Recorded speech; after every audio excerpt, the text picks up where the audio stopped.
right, here we go. Folks are starting to stream into the Zoom room.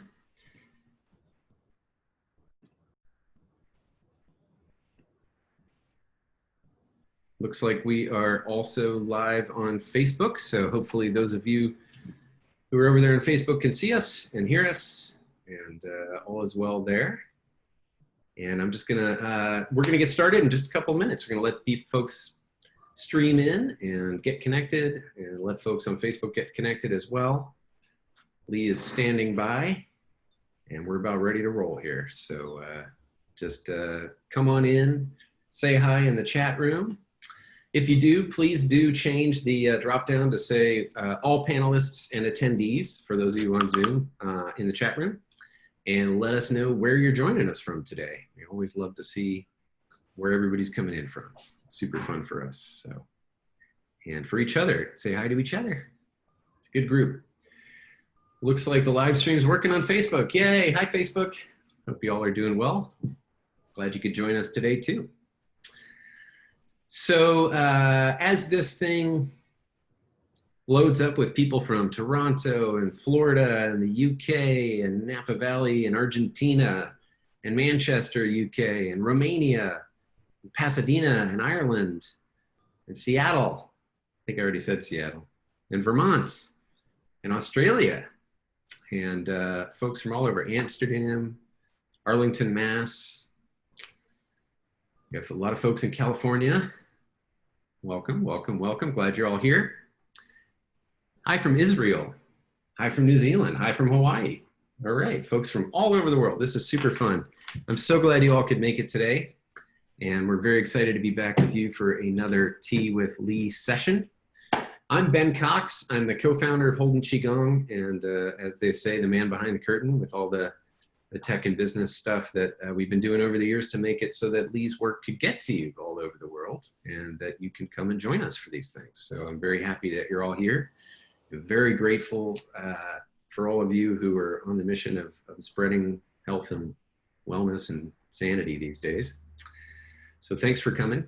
A little bit of housekeeping. We're gonna have Q&A later. Please feel free to ask questions, but if you put them in the chat, they'll get lost on Zoom, because we do have somebody over there in Facebook collecting questions from the comments, but in order to do that, he doesn't have time to collect questions from the chat. And in Zoom, there's a Q&A button. So that's the place to ask your questions in Zoom. So very pleased that you're all here. Later, we will have folks raise their hands, and we'll take in-person questions and bring a few folks on the Zoom call on video and be able to see you, and you can have a little face-to-face with Lee if you're one of the lucky few who we have time for today. So without further ado, thanks for coming, everybody. And Mr. Holden, welcome. Thank you for coming too. Absolutely. So good to be having tea with all y'all. Again, these have been so much fun. I just got back from a walk on the beach with my kids. We walked, it's been a misty morning here in Santa Cruz, so they did gymnastics poses all up and down the cliffs. And yesterday we did some gymnastics poses at the river. So I feel very fortunate to be outside doing some stuff, still practicing some social distancing, but still getting out in nature, which feels really good. Hope all you guys are doing well. I know it's still crazy out there. It seems like we're living in some kind of virtual reality, but maybe that's been the case all along. And now it's just becoming more apparent. So it's nice to come and talk about things, answer some questions, set some intentions, and drink some tea. So welcome, everybody. What a great way to go. Answer questions, set intentions, and drink tea. It's sort of the, it's perfect. Great way to spend some time on it. It is. Wednesday afternoon over here, and a Wednesday morning for some of you, and a Thursday morning for some of you, and all sorts. So today, what are you drinking, Mr. Holden? Well, I picked out a mystery tea. I have this big kind of porcelain jar, and sometimes over the years through moves and whatnot, I'll take a little chunk of tea and just put it in a Ziploc bag and throw it in there. And then I occasionally go, I wonder what's in this porcelain jar. And I pick out a tea. So today I'm drinking mystery tea. I think it is, by the taste of it, I think this is Old Trees. Mm. And it's one of my favorites. It's that's the thing about pu'er. It does come from some very old trees if you're lucky, and delivers some fantastic energy. Mm-hmm. It's a great one. Great. Yeah, that's one of my favorites as well. Linsong Old Tree. Linsong is actually a region in Yunnan, and so it's called Linsong Old Tree, which is kind of an interesting name. It is. I know. I've always wanted to know why it's called Ling Song Old Tree. So Yeah, Ben, you always Linsong have is a one more mountain. answer than I have knowledge about tea. So Yeah, fair enough. Fair enough. Linsong is a mountain that's actually near Sichuanbana, which is the most famous of the Pu'er Yunnan mountains, apparently. And most of these teas are, many of them are grown on Linsong because the crops are amazing there, but aged in caves and warehouses in Sichuanbana. Oh, okay, Lucky cool. enough to have access to here. Well, that just makes me want to go there and I check know. it out. And I think when this all clears up, we have to do a Qi and Tea live workshop retreat in Yunnan. I'm sold. Yeah, 100%. I'm setting that Well, intention. We're going to do this. I'm going weird today, and in honor of my springtime, well, summertime now, but we get the springtime teas here from China nowish. I'm drinking a green tea. I'm drinking a very nice first picking pre-rain Dragon Well, which is kind of the cream of the Dragon Well crop. And Dragon Well is considered, it's probably the most famous green tea in China just because everybody loves it. And it's kind of cool looking. It's like these little, you got the whole classic two leaves and a bud thing going on. And so I'm just getting ready now. I got my water set to not too hot. And I've got the tea and the lid of the Gaiwan because I'm going to actually, here, just for people, I'm going to actually warm up my my Gaiwan. So this is the lid of the Gaiwan, and then here's the Gaiwan itself. Gaiwan means lidded cup. So you could see why there's a lid and there's the cup. And I'm just going straight into the drinking cup, which is this beautiful Celadon cup that's about the same size as the Gaiwan. So it's just kind of a one-shot deal. Steep it in the Gaiwan and drink it out of the cup. And about to start warming up my tea wares and get going. So I'm very excited. This tea came in recently for me. I pre-ordered it from Verdant Tea, which I've mentioned in the past, I think, who, when it comes to green tea in particular, I really like what they have to offer. And so they finally shipped it to me. And this time of year, I don't tend to crave black tea. I do love green tea this time of year. I love pu'er all year. And this time of year, though, I tend to find myself wanting a little green tea, a lot more green tea, because it's fresh. It's that time of year. It's all very fresh and needs to be drunk when it's fresh. So, hey, if you ever start a tea company, Ben, it could be titled what you just said, Two Leaves and a Bud. Yeah, I think that one might be taken. Oh, really? Okay. That's a great name. Clever there. So I'm excited to be drinking this, and just a little, just a little something different. And those of you who are used to me drinking pu'er, sorry to shatter your expectations, but I drink all kinds of tea, and I love all kinds of tea. Yeah. So today, while I get this going, is there any particular topic that you'd like to dive into or chat about, or? Gosh, it's just been a lot of the same kind of topics, and I feel like this idea of our relationship to the unknown just keeps coming up for everybody. Like, what's going to happen? Mm-hmm. What's going to happen? And we try to have some semblance of control over what's going on, and we just continue to find ourselves in chaos. And that's the thing about the future. It is unknown. It's both exciting and a little scary, always when we face the unknown. And the first passage of the Tao Te Ching is that the Tao that can be told is not the real Tao. And this really symbolizes for me this idea of the unknown, because as soon as we try to conceptualize something like the future, we run into the unknown. And of course, in Qigong, the kind of relationship you want to have with the unknown is one of tranquility, relaxation, and flow. And just orienting towards the positive surprises and the life challenges that we can somehow meet with our best energy. And so as you start to think about the unknown, often we immediately face our stress and our internal dialogue of worry and the body contracting. And so I think I want, to throw it out there to challenge ourselves to meet the unknown, especially in this time of great uncertainty, with relaxation and flow, and how to do that. And it does take training, and it takes practice, and it takes a reorientation. But I think as we face it with the energy that we want and practice it, we can develop a whole new skill set and relationship with life and all of its energy that gets thrown at us, both in our personal lives as well as life in a larger context, as we're facing now. And especially when things are in great upheaval, it's an even more challenging practice. And so we have the opportunity to strengthen ourselves in ways in which we wouldn't normally, by taking up the challenge. And it does take some intention. So I think setting that intention to go into the unknown with relaxation, with flow, with setting intention on a daily basis can be a great skill set to cultivate. And with that skill set, remember, with practice, you develop new capabilities and new capacities to meet life in a different way. And those are the things that we want. We want new skill sets. We want a capability to meet stress, to not get overwhelmed, to rise above and be successful and feel really good about it. So those are the kind of thoughts that I'm having, and then the kind of conversations I'm having with some friends. Mm-hmm. And I just wanted to kind of share that with everybody as we move into this tea session.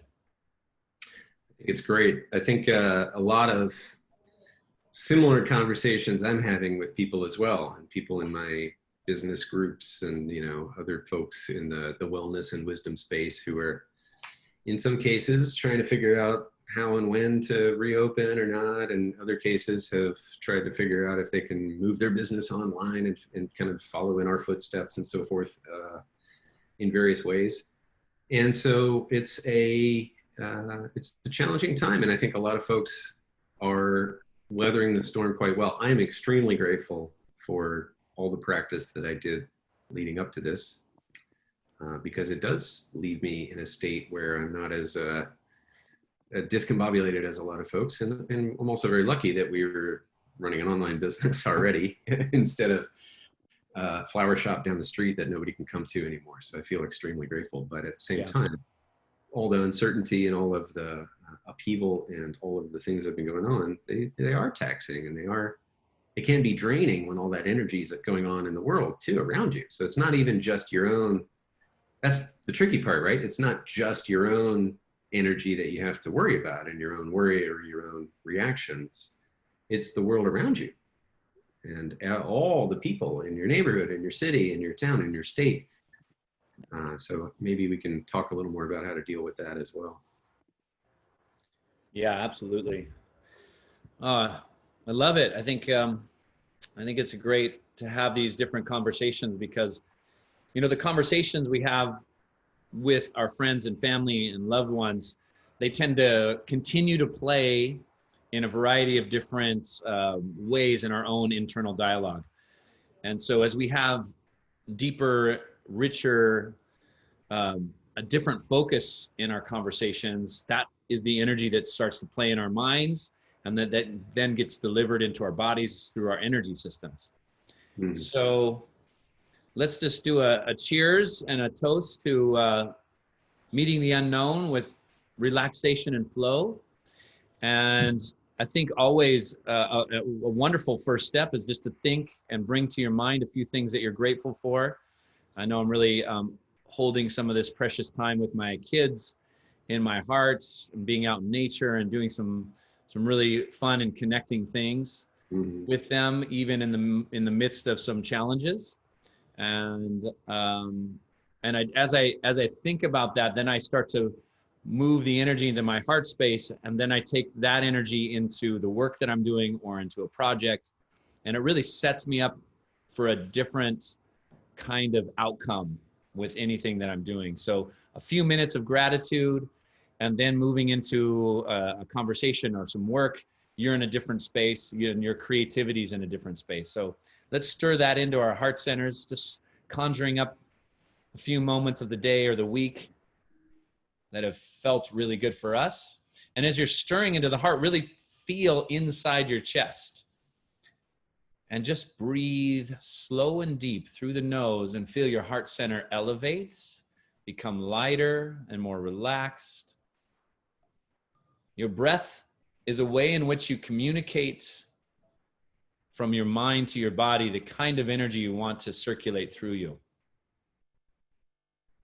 Feel the breath as a bridge between your intention and your emotions. Conjuring in that gratitude, stirring it into your energy. Take a nice sip to ground it, to create that manifestation of that energy. And here's a salute to all of you. Thanks, guys. Thanks for joining us. And I'm ready to answer questions. Thanks, everybody. It was a really good tea. That's why I was like, after I took my sip. Hey, sometimes it even tastes better with stirring in a little gratitude. I think it might have. Great. So folks, welcome. And those of you who missed the speech earlier, we're going to take some questions. And the way to do that in Zoom is to go down to the Q&A button and go ahead and type in your questions there. We will have time later for a few of the folks who are raising their hands. However, because people sometimes wander off, I may have folks lower their hands and re-raise them so that we know that you're standing by, and we don't have the whole like, oh wait, where did this person go? Please do start, and if you're on Facebook, please go ahead and ask questions in the just comment on the post that you're watching this live on if you have questions for us to answer. So, Mr. Holden, do you want to get started with what's in the Q&A? Yeah, I see some coming in. So, hi Lee, what's your opinion on Qi machines? Qi machines. Qi machines. That's going to be my new brand name. The Qi machine. Yeah, exactly. I love it. Qi machines are interesting because I think when people say Qi machines, it's usually where you put your feet in a little machine that it shakes your legs. So I'm going to answer based on that because I don't know any other Qi machines. All those things are cool. I like them. It's better than just maybe sitting and doing nothing. But it shouldn't be a substitute from doing your practice. So, it might be a nice way to wake up in the morning or to do before practice just to get your body opened up. I think that movement and that rocking, open up the spine is really nice. But for me, it's not a substitute but a supplement. So use it. See how you feel afterwards. See if you like to do it before or after a practice. And I think they're just fine. Some of the massagers that you can put on your neck and shoulders, same thing. I like them, but I wouldn't substitute it for a real human touch. But in the meantime, when we can't go out and get massages, some of those things where you can put some pressure on either pressure point or an oscillating kind of machine that works tension out of the neck and shoulders or back. I think those are all great. And somebody once upon a time on a follow-up for that had asked about those percussion guns that are all the rage now, and whether I think they were asking what the Chinese medicine thought. Is it create excessive wind, or does it do this, or does it do that? And I was kind of curious about that too. So I'm glad it came to mind. Yeah, that one, that was really strong. I've noticed, I've used it a couple times and it's really powerful. So I think if you're sensitive and you're energy sensitive, make sure to keep those on the lowest setting and build up to it. So they're cool, but it's funny how human touch, nature, moving our own bodies continues to be the best way to work with your energy, just in my opinion. Yeah, it feels so different. So I'm with you. Yeah. All right, somebody has a question about the way energy works. How does breathing turn into energy? And in which way does this energy enter the meridians? And in which way becomes a movement flow outside the body and internal energy?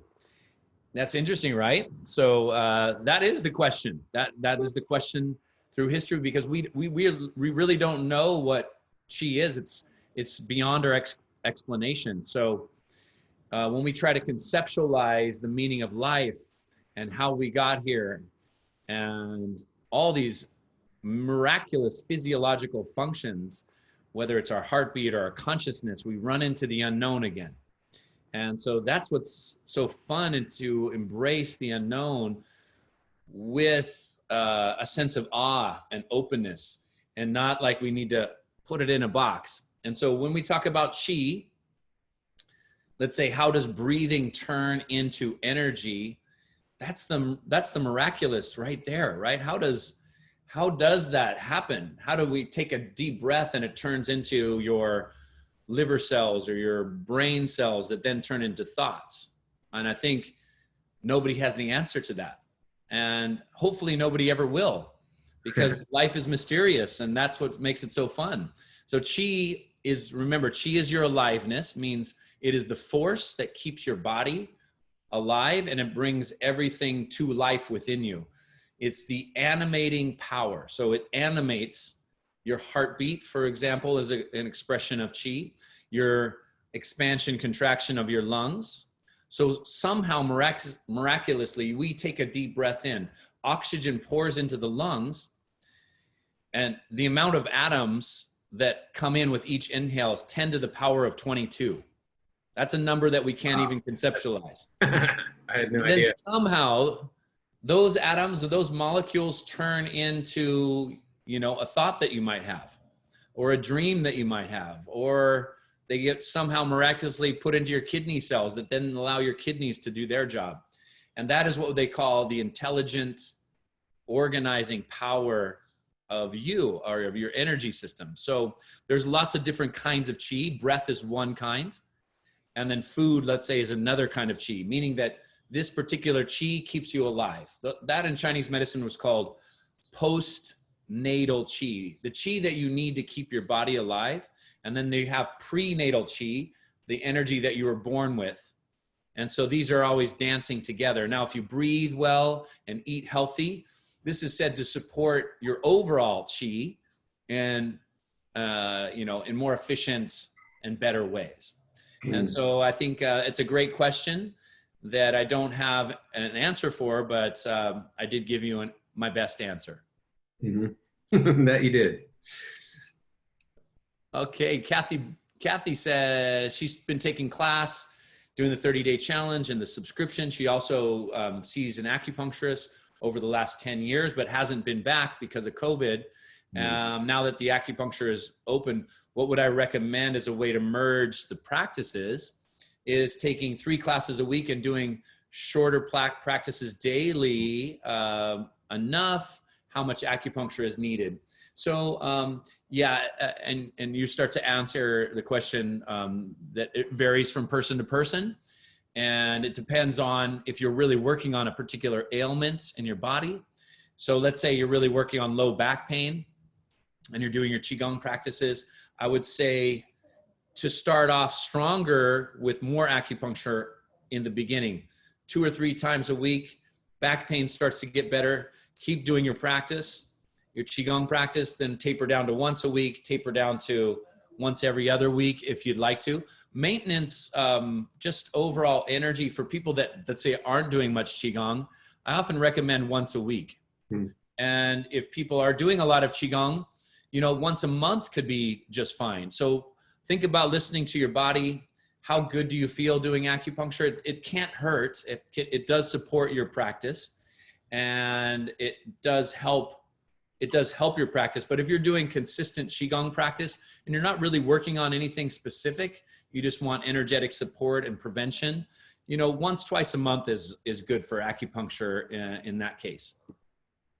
I think that's great. Sort of the the other branches of Chinese medicine have a lot to offer, right? So Qigong being the self-care part. But I think also, you know, if you're acupuncturist, you're not going to see them quite as frequently. You may ask them to recommend some good tonic herbs that you can take regularly that aren't fix a problem herbs, but are supportive, boosting herbs that can help boost your qi and help keep things flowing. And that might be good for your particular situation. And a good acupuncturist often has the knowledge to do that. So that might be another thing that I certainly take a lot of tonic herbs, and they certainly help me a lot. So, yeah, that is fun. There's the 5 branches, as Ben was saying, of Chinese medicine. Qigong is that branch that you get to do for yourself. Qigong is really the medicine that you are doing. You're not having to take anything. It's coming from the inside out. It's not the outside in approach. You're not seeing a massage therapist or an acupuncture or taking herbs or eating special nutrition. It's coming from the inside out. So I've heard it be described as the highest branch of medicinal practice, because you're really working on yourself from within to create that harmony and balance. And like Ben was saying, you know, those other 4 branches are really supportive. You get your body work, whether it's acupuncture, massage, chiropractic, hands-on healing. Those are all great. And then you get your, what we ingest as qi, whether it's diet and herbs or supplements, and they can also be very helpful. And then you get to, you know, you take all this energy in from our environment, and then you get to move your body and move the energy in your body in particular ways and really understand what you've internalized and how that's affected your qi. And let's not forget that digesting experience is very important as well. Your relationships, the way we think about the world, how we perceive things, whether we're out in nature, or whether we're, you know, in a concrete building, or we're around people that we really love and enjoy, whether we're around people that are stressing us out. That is all ingested energy that we've taken in. And if your system can detoxify and clear out the toxic energy and hold on to the nutrition, then we have a very efficient system, an energy system. So those are kind of things to think about when we're talking about how do I best support my highest expression of energy. I love that. I also love the mention of the toxics. That sounds like a great name for a sitcom family. Yes. No, we don't want to go. We don't want to go over to their house for dinner. Oh, exactly. Okay. This is from Liliana. Would you please show when to breathe in and out while doing swimming dragon routines? From subscription, June 15th. Well, swimming dragon routine. This is this movement here, probably the wide leg. There's a bunch of different kinds of swimming dragon. So when we're doing swimming dragon, the wide leg with the weight shift, you can do it a variety of different ways. And I usually don't specifically instruct when to breathe on this because it's often faster than your breath. So what I'd like you to do is just breathe natural and deep and do the movement.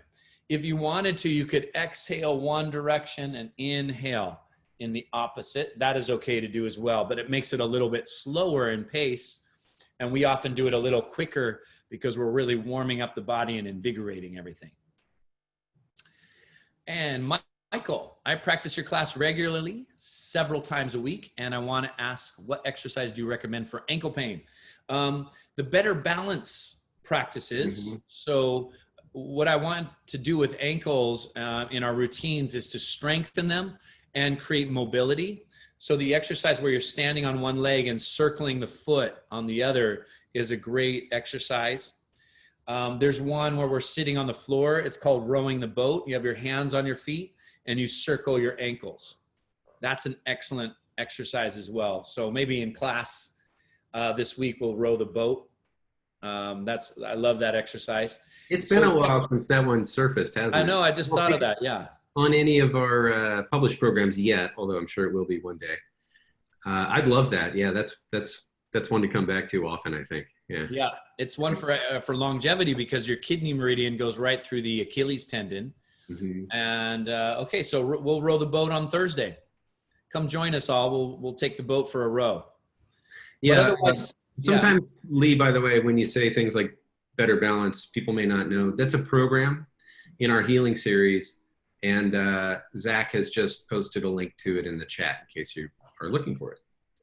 Yeah, that was a fun one because we filmed it in Croatia. And the place we were staying had a platform out on their rock surface in front of the house. And I thought, man, that's going to be a perfect place to go film Better Balance. And so we got up with the sunrise because we could only film from 7 to 8 because by 8:30 it's sweltering hot and the sun is too strong. Mm-hmm. So I got out there and I didn't realize that most of the boards on that platform were loose. So when I'm trying to do Better Balance, I'm on very loose platform. So it took extra focus and concentration. So they did an admirable job. It's a great program. It's impressive, really actually. Fun. It was like doing standing on one leg on a surfboard in the middle of the ocean. It kind of felt like that. All right, Alejandro, everyone, I don't know if you already talked about this, but there's any hint or indication on when in a healing crisis and what to do when your body's aching. Yeah, we've been talking about that. We talked about that in our tell the difference between a healing crisis or your body going through healing pain versus just aching, is how I read what he said. Oh, okay. Got it. Okay. That sounds good. All right. So healing crisis often means that you do some Qigong that's really healthy and good for you, but then you have a headache, you get nauseous, you have an old shoulder injury that starts to seem like it flares up. Now, what happens is your Qi start to go where your body needs it to create a healing effect. It also will go into your body and start to cleanse and clean out the areas that you need. It's kind of like if you had an extra day of the week and you decided, hey, I'm going to go clean the garage, right? I have an extra few hours. I got all this new energy. So your body kind of goes into the storage areas where we've maybe suppressed or stored toxicity, emotional trauma, and now it starts to work on it and it brings it up to the surface and clears it out. And that kind of detoxification is a very powerful healing effect in your body. So that's one way to look at it. And usually what happens a day or two later, we feel a whole lot better. I'll bet the toxics have a pretty filthy garage. I bet they do. And an awful basement. Yeah, don't go down there. All right, let's see what Cheryl has to say. What would you recommend for post-menopause belly fat and overall loss of muscle firmness? That is a good question. Also, you recommended healing sounds at night to balance hormones and clear energy. Should I do vocalized or whisper sounds or both? All right, so I would recommend the whisper sounds at night because it really helps to balance more the emotional layers. But if you do the vocalized versions of the healing sounds, it's also very good. So the difference between soft sounds, it more influences where our emotions and physiology meet. And when you do more vocalized sounds, it more influences your body itself. Now, post-menopause belly fat, what I recommend, breathing exercises are great. Deep abdominal breathing, fanning the fire are wonderful. Then exercises in Qigong like the tiger or the turtle or swimming dragon, things that are going to really strengthen your body. So, and especially strengthening the legs helps with metabolism because muscles have higher metabolic rate than fat cells, muscle cells do. So as you build muscles and the larger muscles in your body, like your glutes and your legs, you get more efficient. Sometimes doing these kinds of exercises in the morning before, let's say, breakfast, will kick up your metabolism throughout the whole day. So when we're thinking about, let's say, weight loss and specific things, to really work and do exercises that are strength building in the morning seems to have more efficiency. There's a bunch of ideas on this too, but they're more involved about exercise and conditioning. Things like, I love this. I just read a new study on exercise and slow weightlifting. Very slow weightlifting with light weights, but you go till muscle fatigue is just as powerful and strength building as lifting heavy and doing lots of reps. And this just showcased for me what Qigong principles are all about: going slow, not injuring yourself. And by doing slow, intentional exercise, you get tremendous benefit. So I love that study. So if you're going to do a little bit of weightlifting, do 1 set or 2 sets, but do it to muscle failure or fatigue. So let's say you're doing this, you're going to go very slow down and very slow up until you're just feeling those muscles fatigue, and just do 1 set. You can do the whole body, do it twice, do the whole body 2 times per week, and that's it. It takes about half an hour. All right, that's it. But I think there's something to that, and I would love to create some programming around this. I feel like it's an important one that people are often asking about. While we're on the topic of fitness, skip down to Leon's question. It's about 5 or 6 down for me. Got it. He asked about weight training as well, so it might be a good time to tackle that. Okay, what types of exercises are complementary or contraindicative with Qigong? In particular, how does high intensity interval training and strength training with weights fit into Qigong practice? They're great. They're great to do together because high intensity interval training and weight training is very much on the yang side of things, where Qigong was on the yin side. And you don't have to do those. If you're doing an interval training and strength training, like I said, you don't have to spend too much time in the gym. In fact, you know, an interval session and a strength training session once or twice a week can get you in great shape. And then you balance it out with Qigong. And all the latest research in fitness and professional athletics is showing that rest days and resting your body, not sitting on the couch and resting, but doing things like Qigong, is so important for peak performance. So athletes are spending more time resting with exercises like Qigong or yoga or walking as a way to cultivate peak performance. So yeah, they're complementary. So if you're going to do them the same day, do your exercises first. You know, do your interval training, then do some stretching and Qigong warm-ups, and then at the end, do your flows and meditation. Great. Okay. Let's see. Lisa, is it okay to practice Qigong from different masters? Or is it counterproductive? Now, different teachers will give you different answers. Some teachers say they would like you to just practice their system. For me, I've trained with lots of different teachers, and I really like learning from different teachers.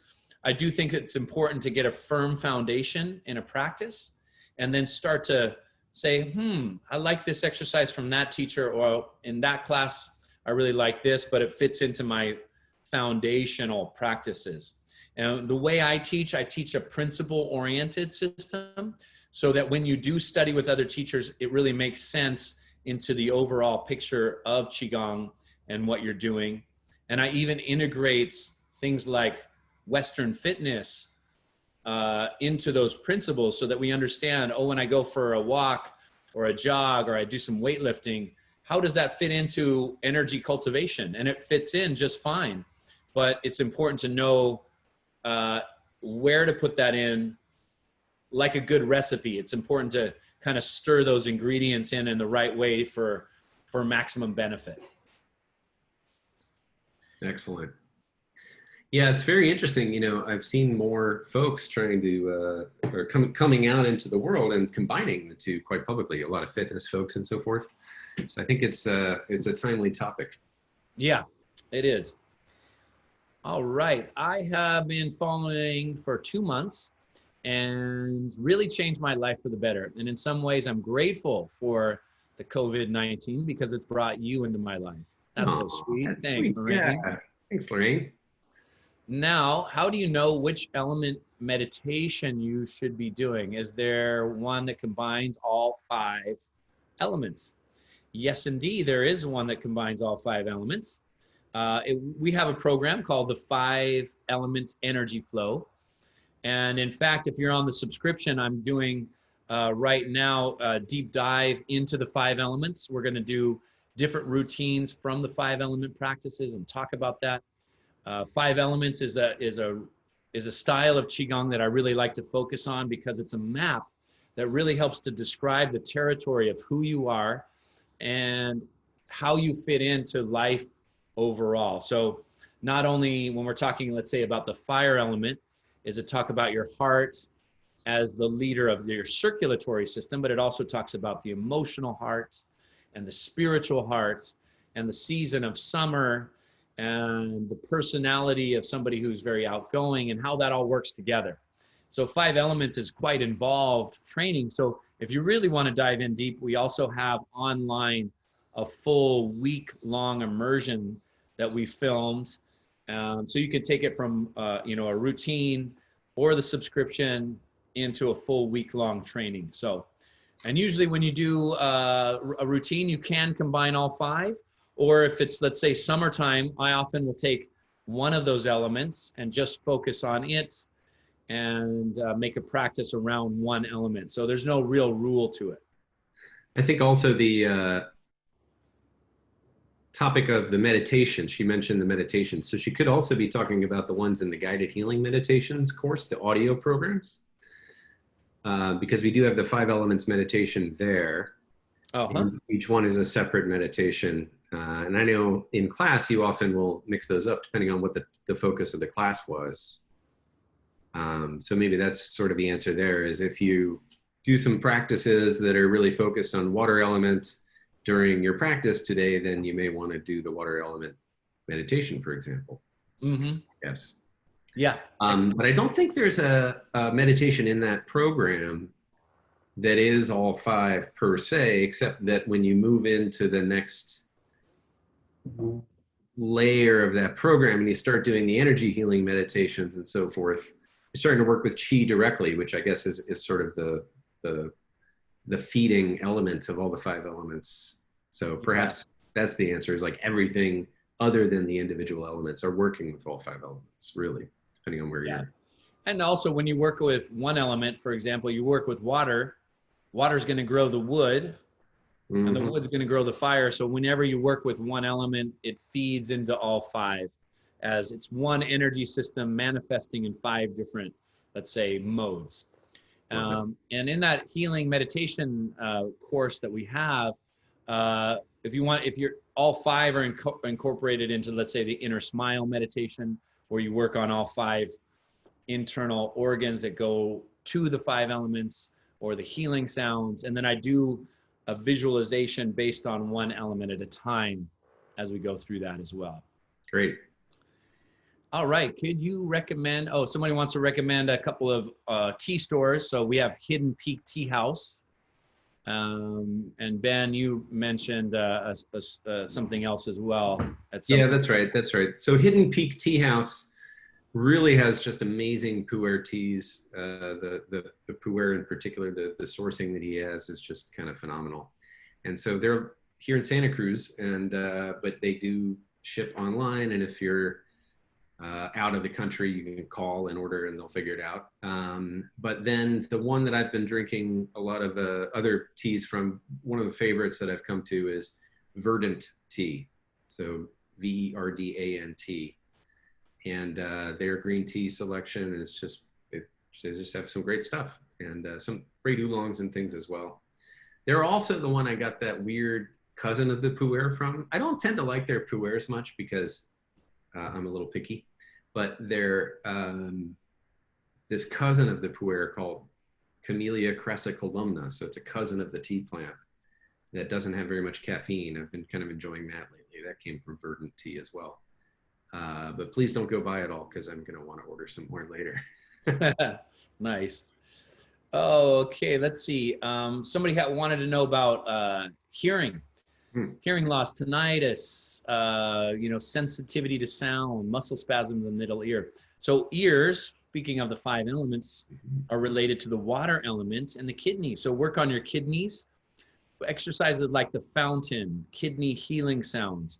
And then when you get some energy in your hands, just hold them over the ears and send energy to open up the ears, the mechanics of hearing and listening, and that auditory area of the brain. You just hold for a minute or 2, and that can really help the senses.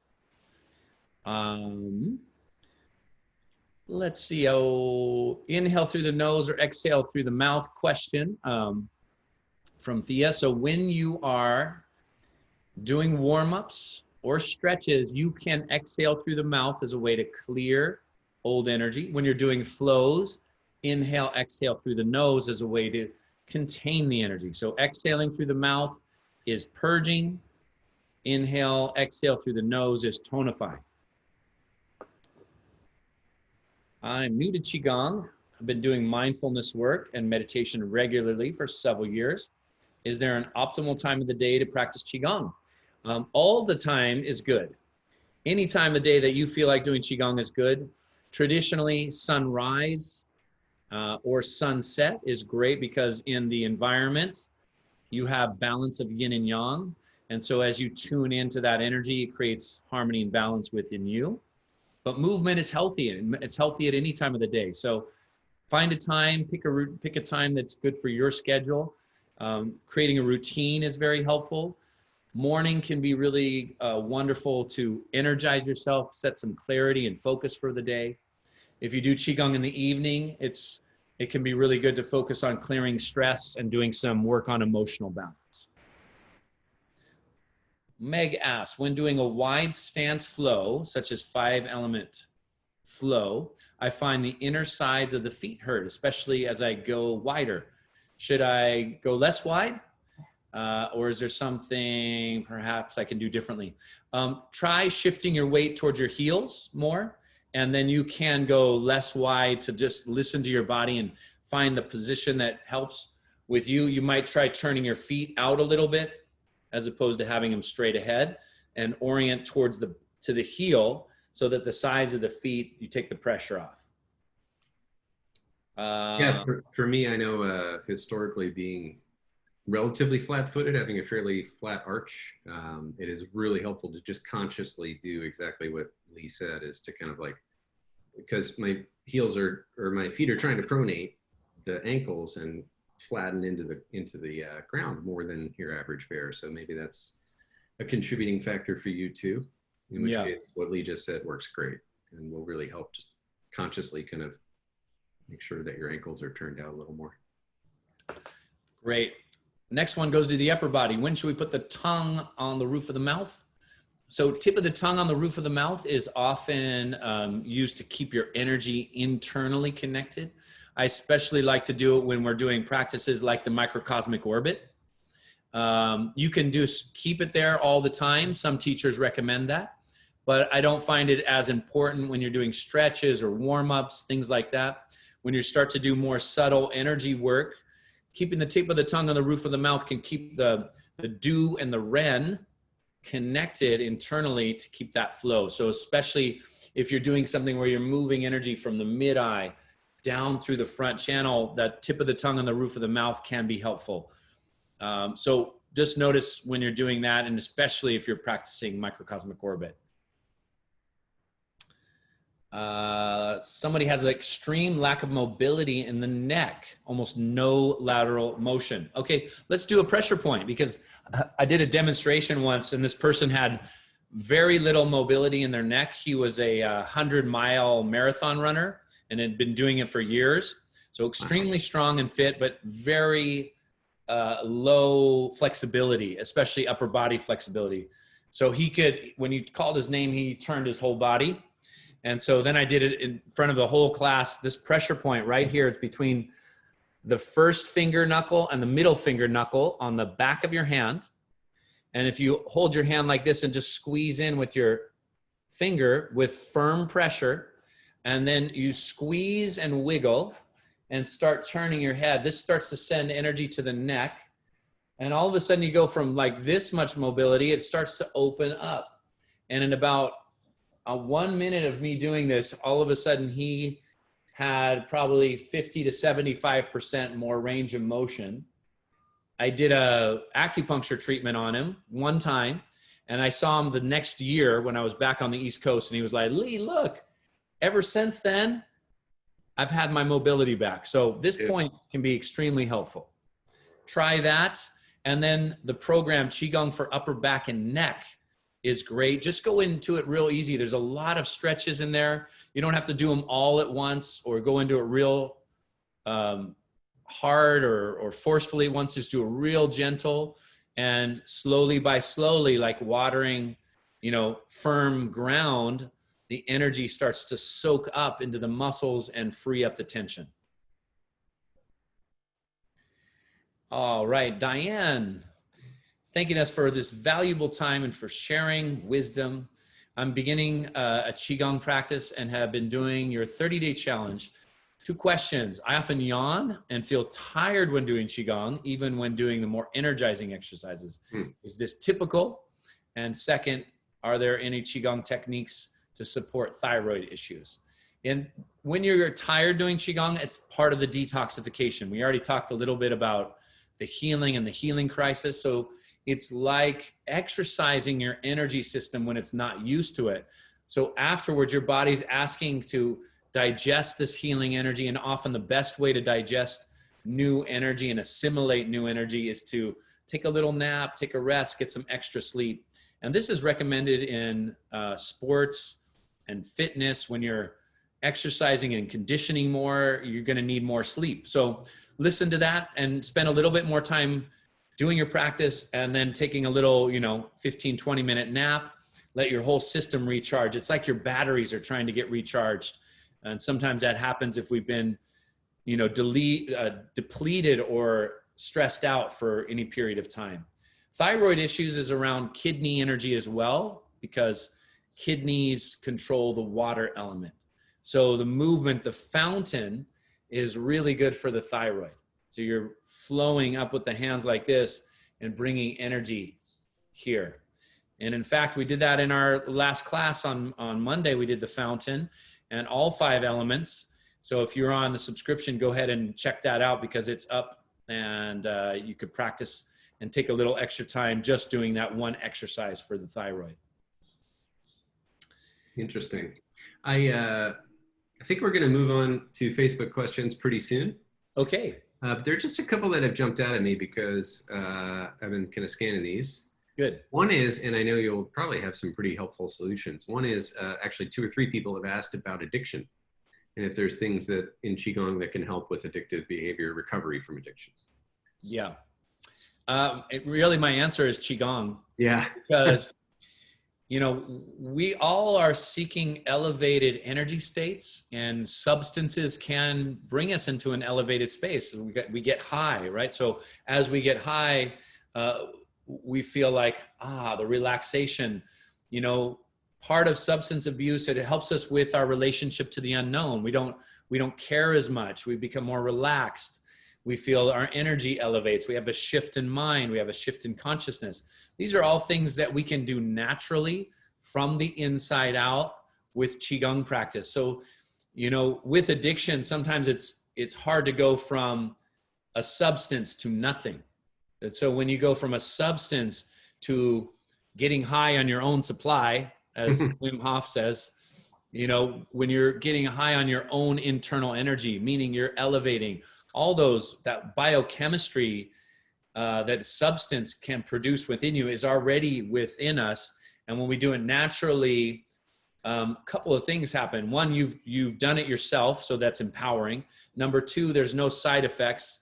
The only side effects are positive side effects. Number 3 is you don't have to do more to get the same high. In fact, you can do less to get the same high.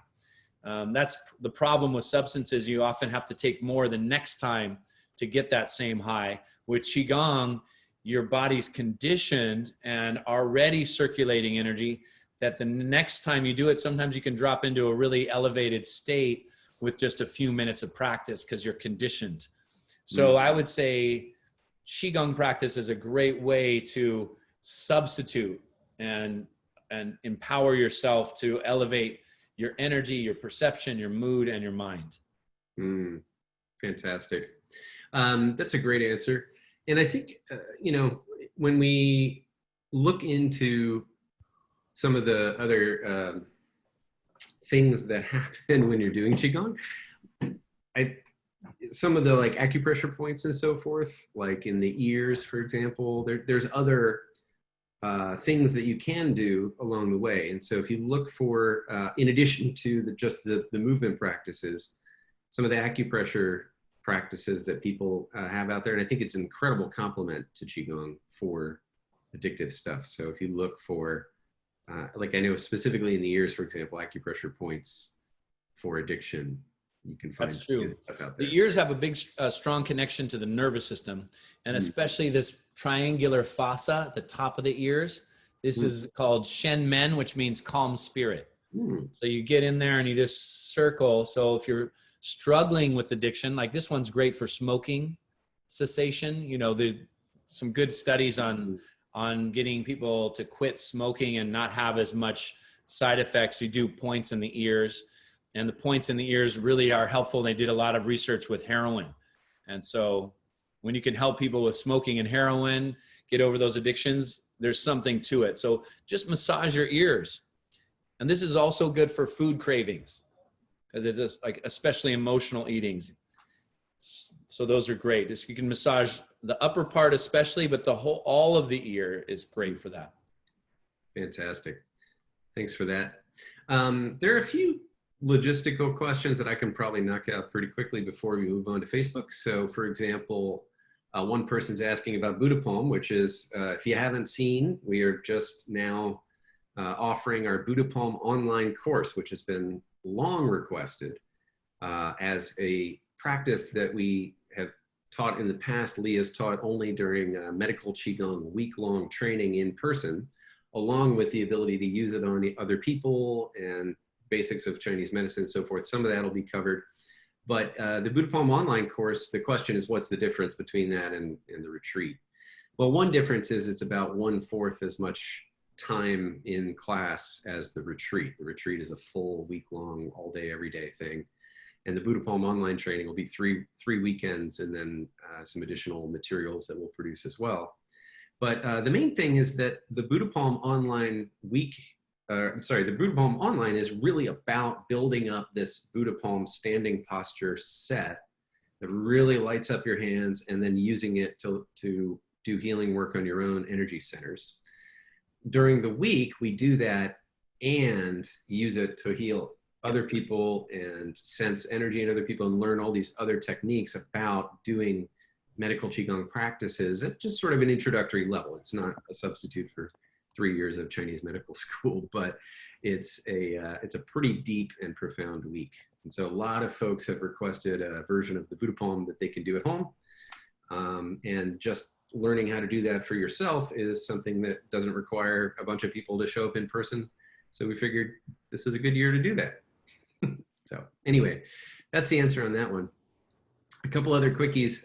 One person's asking, like Valerie is asking about the 30-day challenge and wondering if there's a benefit if they repeat it to jump through the elements. I think, frankly, the best thing that you can do is to just not have to spend a lot of time deciding which Qigong to do today.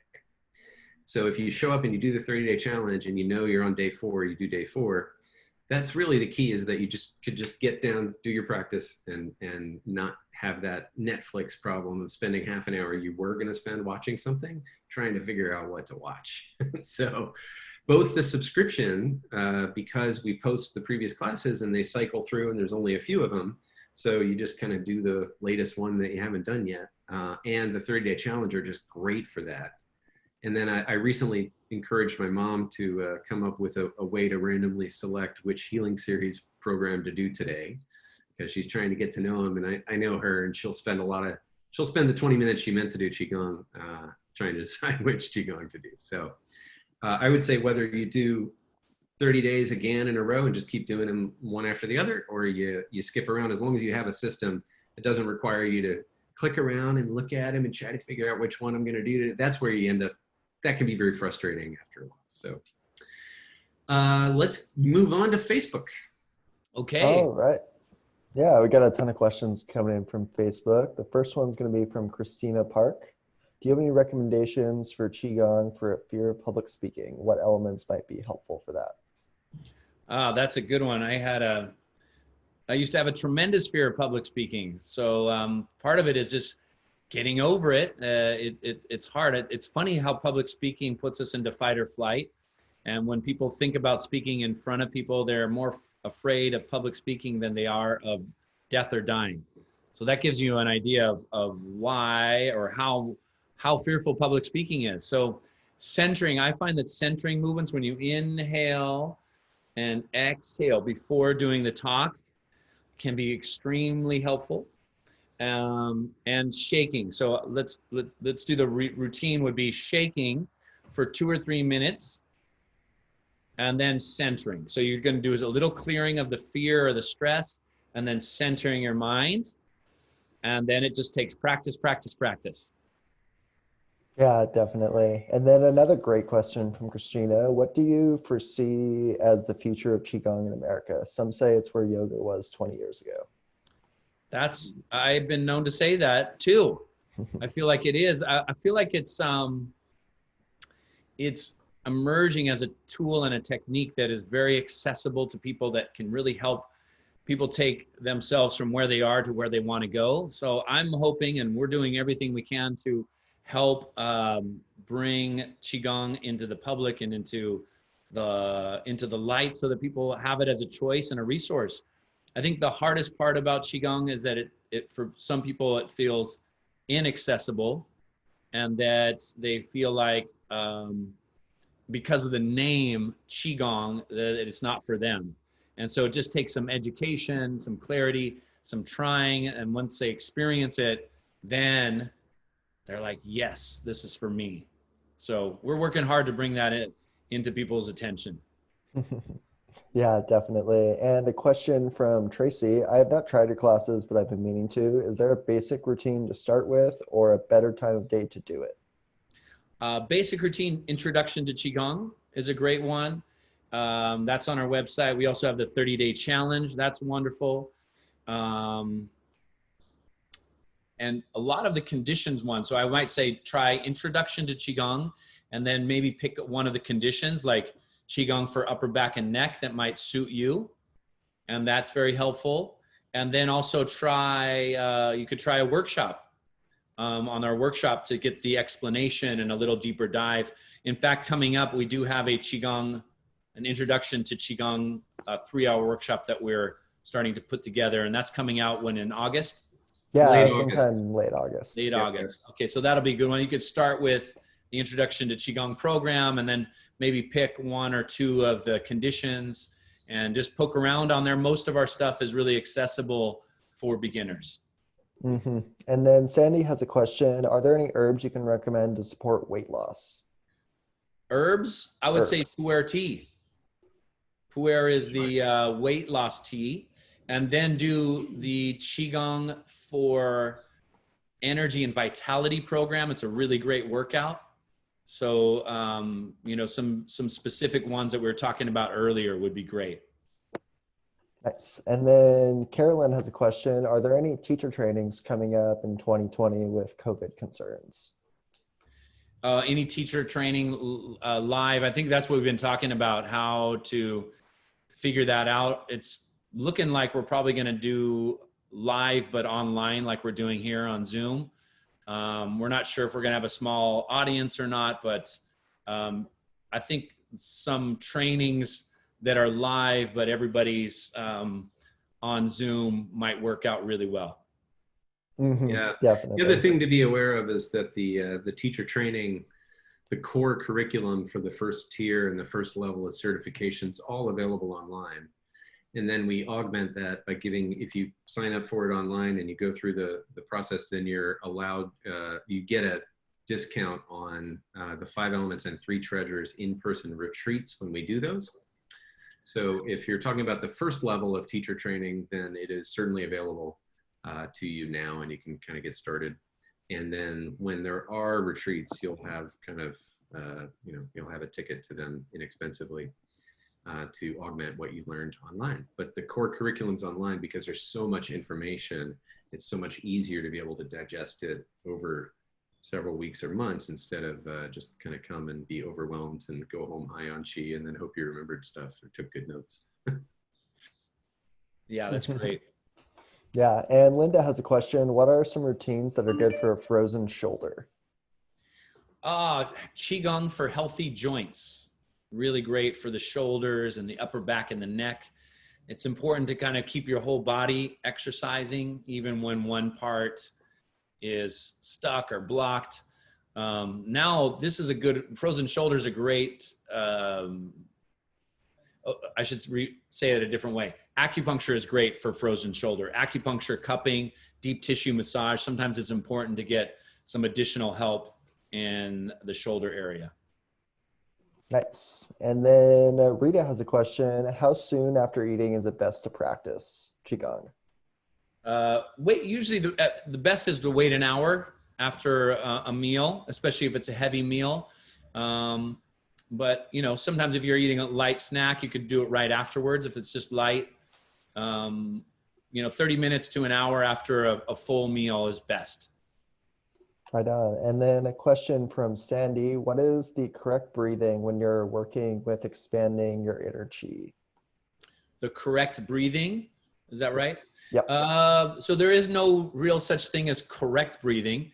Your breath will reflect your energy in your mood. So we use breath as a tool to shift energy. Now, breathing, like say, one of the best ways you can breathe for stress management and overall respiratory efficiency is slow, deep in and out through the nose. That's kind of what you want to be doing all day long if you can. Slow, deep, relaxed nasal breathing is wonderful practice to keep you stress-free, more present, oxygen efficient. Now, when we do Qigong, sometimes we exhale out through the mouth as a way to clear tension or tightness or let go of energy. And then we come back to slow, deep nasal breathing when we're doing flows. Nice. And the second question from Sandy is going to be, can I incorporate healing sounds with the organ cleansing meditation in the guided healing meditations program? Yeah, you can incorporate healing sounds into that. Absolutely. So sounds are going to be purging. So whenever you're doing sounds, you're going to be clearing energy. So you don't have to do the sounds every time. It's maybe I was recommending like once a week as an overall cleansing. You could do more healing sounds if you're working on anything like any kind of severe diagnosis, cancer, or some illness or something you want to overcome. Do more healing sounds because that's going to start purging out the pathogenic chi. And yeah. Great. And a question from Robert about how do you feel about teaching Qigong from a raw, healthy point of view without incorporating the theories about Qi? Incorporating Qigong into what was it? You said raw From health? just from like a health perspective and like exercise point of view. Oh, you mean, oh, I see. Yeah, no, I can read that. So it seems like he's asking, what about teaching the principles of Qigong without teaching about Qi? Yeah. Very interesting. And I think, sure, absolutely. If you don't want to get into Qi, then you can talk about relaxation and resiliency and breath, because what I like to do is really explain it into a Western mindset. What are the benefits physiologically? So when you move your body slowly, you are moving into mindfulness and your mind becomes present, and you're dropping into the moment. You're learning to move without tensing or tightening the muscles. And that could be a nice first step into onboarding people. I think that's a great way to put it, because it's really about your audience and who you're talking to. So if you're thinking that, oh, if I mention this weird Qi stuff, then I'm just totally going to turn them off, then you don't have to mention it. The stuff works whether they believe in Qi or not, and you can adapt it. And I remember, Lee, when you were working with Weight Watchers, some of the terminology that you used, they were like, you know, some of our clients aren't going to be super happy about this terminology. So it's like, okay, we'll change it a little bit. And it still works the same way. So there are some strong traditionalists. I find often they come from more of a martial arts background. But what I love about Lee's teaching is that it's really about being practical. It really is about the stuff that works practically for us taught in a way that works practically for our kind of brains and our thought patterns and so forth to get the results and get the effect. So I think it's just such a great answer, Lee. I'm really glad that you answered that way. Thanks, And man. that wraps it up for the Facebook questions. Okay. Beautiful. Thanks, Zach. Really appreciate it. My pleasure. All right, so we are going to go on to the land of the hand raise. And here's what I'm going to do. I'm going to lower all the hands now. And I've kept track and know who had their hand up already. So raise your hand again if you want to actually come on camera and you're still here. And I'll pick those who already had their hands raised previously, push them to the front of the list. If you don't know how to raise your hand, I don't know that we'll get through everybody, but if you go down to participants, and then that'll bring up a list of people, and at the bottom there's a raise hand button. So you too can raise your hand if you wish to come on stage, be on camera, be part of the recording, and get some FaceTime with Mr. Holden. All right, we got some folks with their hands raised. That's great. And I'm going to go ahead and get started. So first up, we have Vanessa. So Vanessa will be rejoining us in a moment here, and we'll bring her up on stage. Hi, Vanessa. Looks like you're there and should be able to hit the magic buttons. Boom. One more. Perfect. Hear me? Hello. Hi, Vanessa. I've had to do a lot of centering and shaking before talking to you. Aw, so Thank you nice. so much.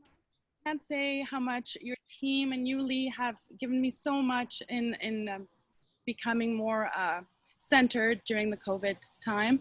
I have 3 boys. I've been at home juggling me time, Precious, and the boys. And I couldn't thank you enough. Thank you. Oh, thank you. We're Thank keeping you. the world in balance. I have 3 girls, you have 3 boys, so that's good. Yeah. Yeah. You're so lucky with girls too. Oh, Anyways, yeah. I have Yeah. what I have and they're precious. Yeah.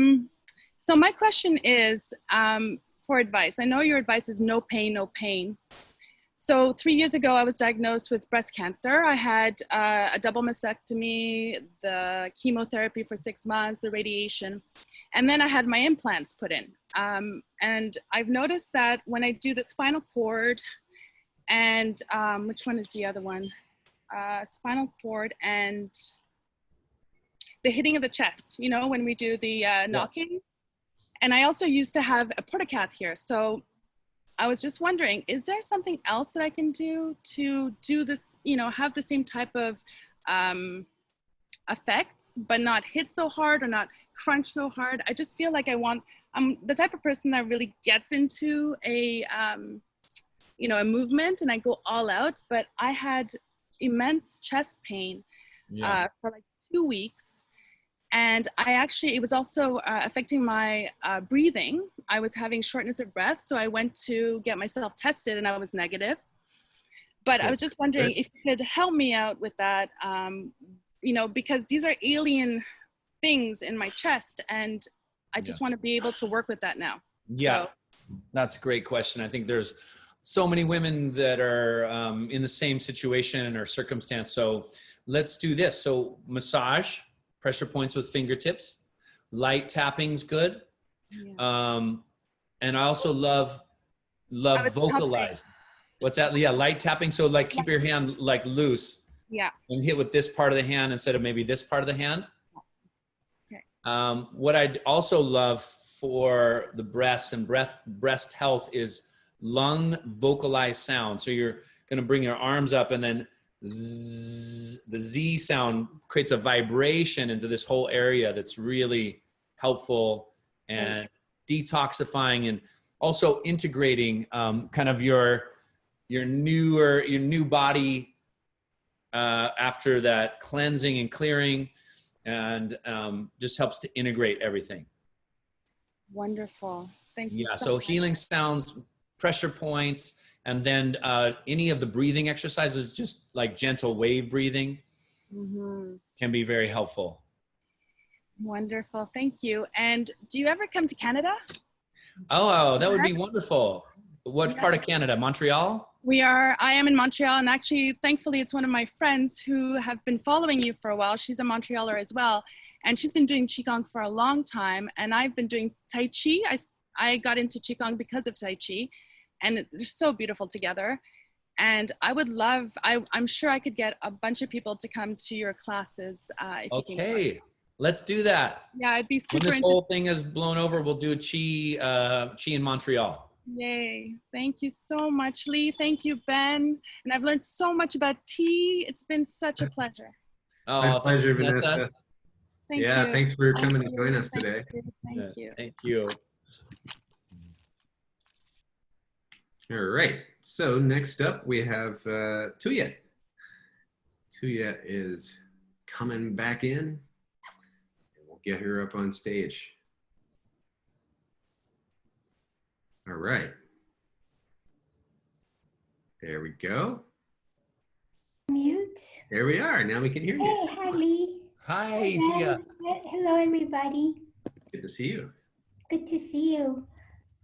So I've been really enjoying the live sessions, and what I came up with one a few times now is the concept of Wu Wei. You know, as I'm doing, there is the non-doing happening at the same time. And then there's the concept of the Japanese wabi-sabi, which is to be with the impermanence and transitional phase of life. And it's just really interesting to be in motion and not doing, and also know that, you know, everything is not solid, you know, as we try to be grounded, but at the same time, you know, 99.9% of reality is in the unknown, in the transition. Mm.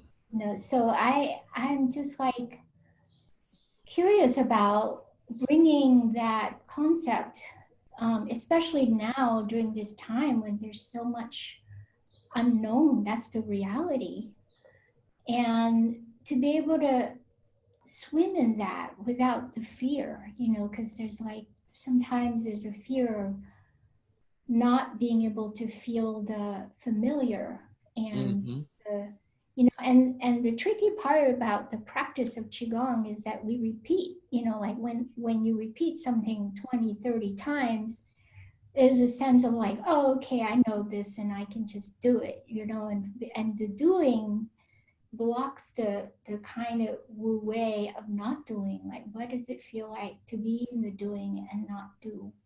So I'm just sharing that as a, you know. Tuya, I want to come to your class. Pardon me? I want to come to your class. It sounds good. No, you're exactly right. I mean, this concepts of not doing is what it's funny because to practice not doing is an art, and it's an art of doing less than doing more. And so we're used to, when we say practice, we're used to doing, but this is an unwinding and a letting go and a relaxation, and then something else happens, because the truth or the reality of life is that most things in life we don't do. That is already Wu Wei, meaning Wu Wei is this concept in Chinese medicine or in Qigong and Taoism of not forcing. Right. Sometimes translated as not doing, but it's not interfering, not getting in the way of the natural course and flow of life, or what they call the Tao. And so it's kind of like going with the current or swimming upstream. If you're swimming upstream, the current of life is still strong, and so strong that it's taking you downstream anyways. Even though you think you're swimming upstream, you're just hitting the boulders and getting caught on the branches on the banks. Whereas if you're in Wu Wei, your energy is expressing the energy of the whole entire river, and you can guide and steer yourself through the current. And that's what we call flow. And so you're participating in a larger flow that's happening with you. And flow is the state of co-participation with the energy of life rather than struggling against. When we're struggling against, we feel stress. And so the saying in Qigong, don't push the river, because sometimes we stand in the banks of the river and we say, I wish the river was going that way. And we try to push all the water that way. And pretty soon by the end of the day, you're just tired. So stress is going to make you tired. Being in Wu Wei is going to make you energized, and that's actually fun. So Yeah. this is my river analogy because I just went river rafting and I had to be in Wu Wei through the rapids. And let me tell you, that river and that current is much stronger than you are. So when we learn that Wu Wei, it's extremely liberating and elevating and fulfilling. And when we're not in that state, we really struggle and we're stressed out and in resistance and tightening up. And that's what we're practicing, is this unwinding and undoing the contrived energy that life and society all around us has taught us to be in. Isn't something that's actually useful to support our highest expressions of health, healing, and deep interconnections. And so, yes, I love what you said, and it kind of brings us to what we started about the unknown and being in a harmonious relationship with the unknown. And I love the Japanese concept of wabi-sabi, this idea of perfectly imperfect, right? And we have an idea of perfection, but nature is perfectly imperfect. Yeah. You look at a wave in the ocean and it's chaotic, Yeah. but it's a perfect expression of nature, or a way a tree grows, or, in our everyday life, it's a reorienting our perspective to appreciation rather than judgment. Yeah. And I think with COVID and sheltering in place, it's like the imperfect brings out the perfect, like so much gratitude of connection with family and new things that have been revealed that would not have been revealed had we not had the situation. So it's always a mystery, That's it. Let's stay in the mystery. I'm Yeah. coming to your class too. Relax into the mystery. It's a fun journey. Thank you so much. Thank you so much to you. That was great. And we'll see you again soon, maybe on class tomorrow. All right. All right. We have just a couple more. So next up is Sharonjit, or Sharonjit, perhaps. All right. Welcome, Sharonjit. I think you've got the power now. Found the mute. Perfect. We can hear you. Hi. Thank you so much for these classes. I'm really enjoying them. And even this last panelist and how she was talking about philosophy at this time, it's just really helping me a lot, because I think it's so easy to just stay stuck in your head, and then your body just gets really tight and constricted, and then there's no flow. And I've been really enjoying the whole concept about water in your classes and flow. And I think about that. And today I was outside and I saw this beautiful butterfly, and it had its open wings, and I had my iPhone camera out. I was kind of talking to it. I said, stay open, stay open, stay open. And as soon as I brought my camera out, of course it closed, And then I was like, oh, geez, and I got all constricted again. And then I thought, well, but it's still beautiful closed too. So then I got closer to it, and I just kept observing it, kept talking to it. And yeah, it was just about letting go in some ways, Our minds want to just capture something and keep it, but everything's flowing in general. Yeah. So that's one thing that I've really appreciated about your class, is that water element, flow, and the different energies of water. Yeah. And another thing that I really enjoy about your classes is that I go to acupuncture regularly because I had a brain injury as a child. I had chickenpox encephalitis. So my right side is like hemiplasia. It's tighter, the muscles are tighter, the fascia around the muscles are very tight. So I'm wondering if there's some sort of acupressure points that I can work on that helps release that tightness. And it just seems like it's hard as a rock, in certain areas of my body, there's just like no give. And I'm constantly trying to work it. But what happens is sometimes if I work too much, then the response is contraction again. So I found that restorative poses have helped me a lot. Because it works with the fascia. But I'm wondering if there's some acupressure points that will just kind of help soften that side, that right side. Yeah, sure. Okay, so you even mentioned in the beginning about water and the water element. So when we put that into practice in our bodies, those things will start to soften. So imagine your body like water as you do the movements. And then there's an idea in Qigong of ice to water, water to flow. So you feel that right side. And as you're doing any flows, what you can do, and this goes for everybody, is you can just imagine that area melting like ice to water. And then the water becomes your power and turns into your flow. So the other question is, what, especially if you've been working on it for some time, what does that part of our body, what's the message there? So do some journaling, tune in. Hey, what do you have to teach me?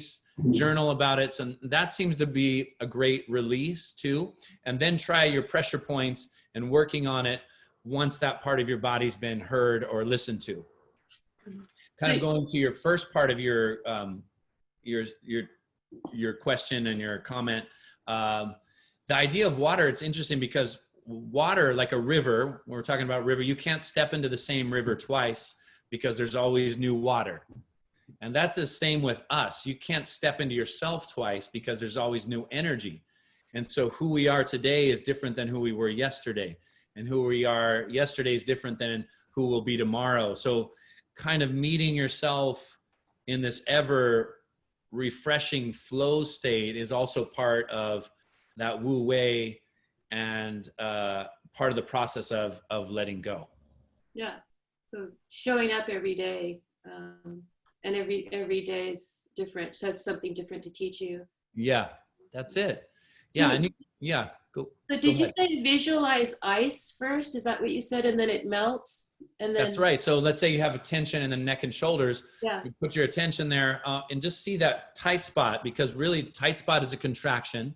And often when we're talking about the water element, the contraction is the ice getting contracted the water getting contracted into ice. And then as it warms up, it starts to melt. And the warming up is your mind like sunlight shining on that area and warming it up, and then it goes into circulation. So really what you're doing, especially on these chronic areas, is using your mind to help heal your body. Yeah, I do that a lot, but it seems like it's so much work. You know, the amount of time that I have to spend on taking care of this whole right side it's crazy. Try some journaling on it, and then just keep doing the flows. Like movements, simple ones like opening the flow, instead of doing it two hands, do one hand at a time. Yeah. And just put all your attention on that one side. And then try to say to the side that's having challenges, go, oh, hey, look how relaxed this side is. Let's bring that relaxation over to this other side. Teaching, cross transference. I know that doing asymmetrical work has helped me a lot in yoga, for instance. And but I also know that some of the spiraling stuff that you're doing, that's really helping me because of the imbalance. Great. So yeah, I really appreciate the Qigong. My pleasure. Keep it up. Yeah. Yeah, I feel like the Qi really helps rather than a static yoga pose, you know. Mm-hmm. Yeah. Well, stay in the flow. Thank you so Nice much. to meet you. Yeah. Excellent. Thanks again for joining us. And put that fish back in the pool. There we go. And just so happens that's not only all the time we have, that's also all the hands we had raised. So here we are, coming to a perfect close. So I think we're gonna have any final thoughts that you might want to share with us, Lee, and then we'll call it a day. Okay. God, somebody had a great question here and I think I'll answer one more question from Nina, because she says, I'm getting more senior in my career and struggling with imposter syndrome, feeling like I don't quite belong where I've gotten. Isn't that true?